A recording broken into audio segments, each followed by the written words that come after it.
Teraz vidíme sultána, on má 2,5 roka, 2,5, je to tiger sigirský a má zhruba tak 250-280 kg. Ten ďalší tam... Ten ďalší to je samček tam naľavo, neviem či ho máte pod kamerou, ten má zhruba rok, je meno Gino, má tých 100-120 kg by mal mať teraz živej váhy. A druhý muž šiel z domu, preskočil mu cez bránu. Ráno o 6:00 išli ženy do roboty, tiger na zástavke autobusovej, na konci ulici. Tak mu ľudia zvonili, že pán Černák, ušiel vám tiger.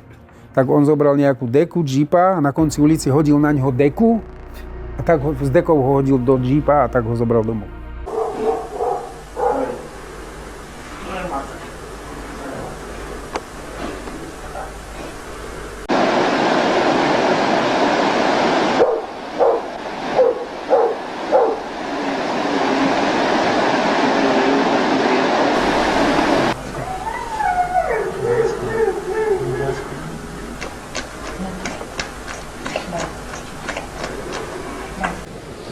Toto je samička Elza, tam má tiež rok, je z iného vrhu, že nie sú súrodenci, aby sa nekrížila tá krv.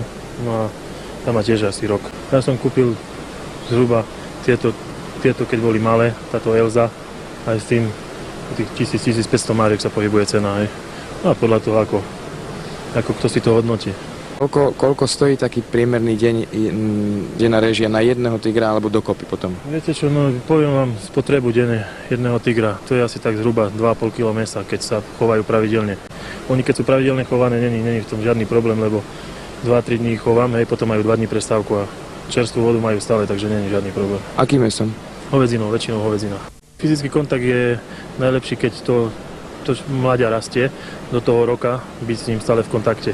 No už potom on si dosť zvykne na človeka a veriť sa tomu nedá nikde. Neušli vám ešte zatiaľ? Zatiaľ sa mi nestalo, aby mi ušli.